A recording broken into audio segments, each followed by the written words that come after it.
My grandmother left me 3 things when she died.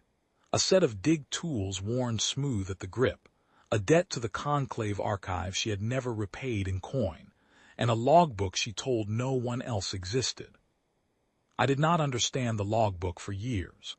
It was written in the old hand, the slow cursive we use for things meant to be read once and then sealed, and most of its pages were inventory, strata depths, mineral counts, the dull arithmetic of a life spent digging into the hallowed floor and never once reaching its bottom. The floor sat under our family's house the way it sat under 9 other houses on the ridge, the way it had sat under some version of those houses for as long as anyone kept count. Doctrine was simple and had not changed in 9 generations. What the ancestors sealed, we did not open.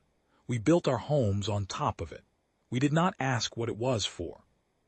My grandmother had asked anyway quietly for 40 years. In a book she never showed the conclave.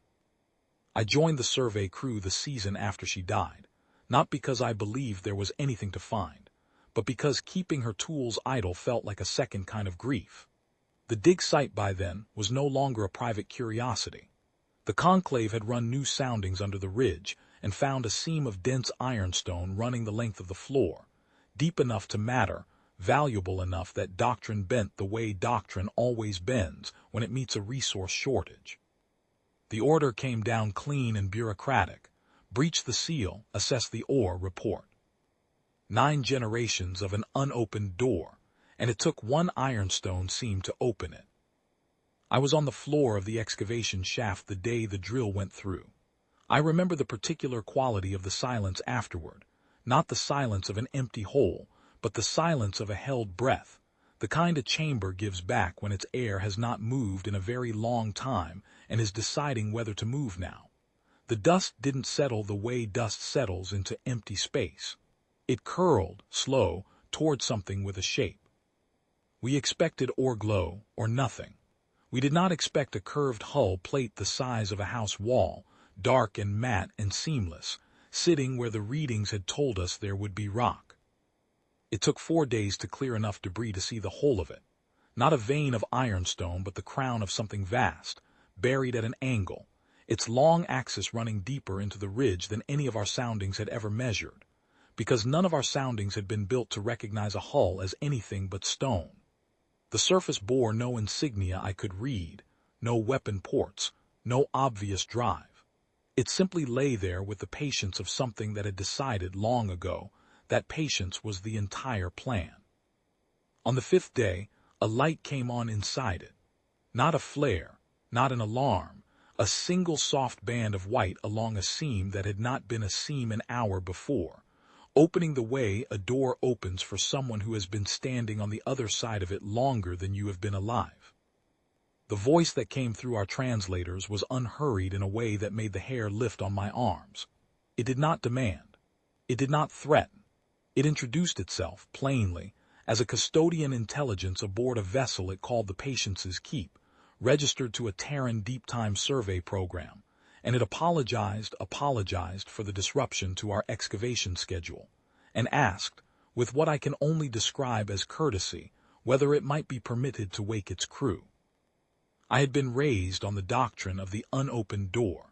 I had never once been told what kind of thing might be polite enough to ask before it opened itself.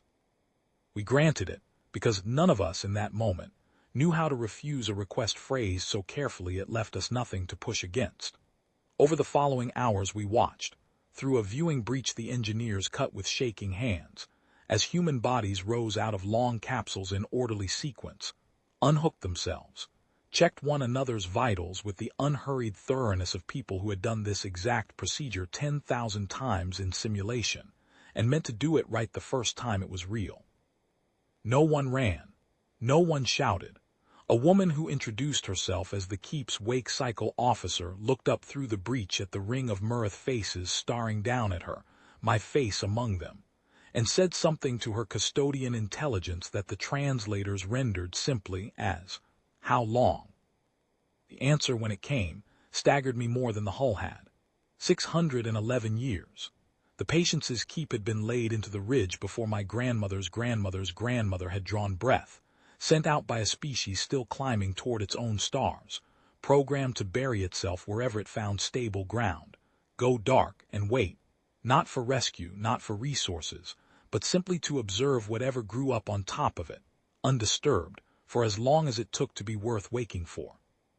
Passive sensors threaded through 6 centuries of our roof beams and hearth fires and funerals.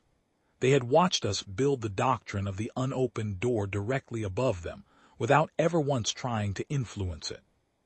The crew, the officer said, had cycled through wake shifts twice a generation, just to read the instruments and check that nothing above them had gone wrong. They had a record of every conclave census taken on that ridge for 600 years. They had never once made contact, because contact protocol required certainty that the watch species was ready, and they had been content, genuinely, unhurriedly content, to let that certainty take as long as it needed. I understood, looking at that woman's calm, unsurprised face, that I was looking at the thing our doctrine had always claimed to be and had never quite managed, patience without anxiety beneath it. We sealed our floor and forbade the question because we were afraid of what waiting that long might cost us. They had simply waited, and it had cost them nothing they considered a loss. The conclave's answer arrived within 2 days, relayed down through channels meant for emergencies and never used for anything else in my lifetime. It did not ask what we had found. It ordered the breach resealed, the hull's location struck from every public record, and when the survey director objected that there were people inside it, awake, asking to speak with someone holding actual authority, it ordered the chamber flooded and the seam fused shut from orbit before the matter could become, in the conclave's words, an uncontrolled disclosure event. I have turned that phrase over many times since.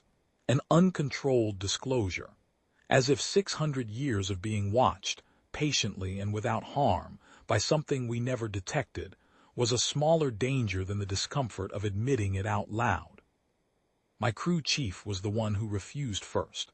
She stood in the shaft with the order in her hand, and told the relay officer, in a voice with no heat in it at all, that she had spent 30 years doctrine-bound to leave a door shut, and had just watched the thing behind it prove more patient and more careful than every generation that had stood guard over it, and she would not now help bury it for the second time in its life to spare a council an uncomfortable report. I stood behind her. So did 4 others. It was not a speech. No one cheered.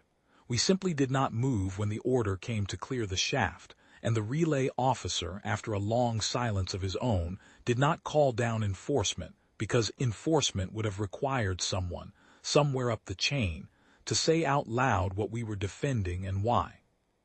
The split that followed spread far beyond our crew. It is still spreading. In committee rooms I am too old now to sit in. But the Patience's keep was not resealed.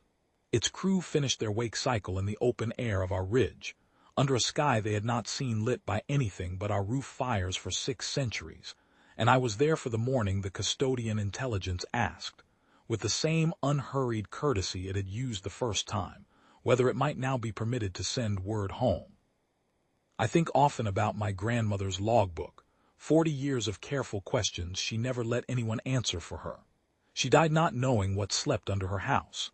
I have spent every year since trying to be worth what she would have made of finding out, that the patience she practiced in secret, the conclave preached in doctrine and feared in the breaking, had been lying still beneath us the whole time, waiting only to be certain we were ready to be told.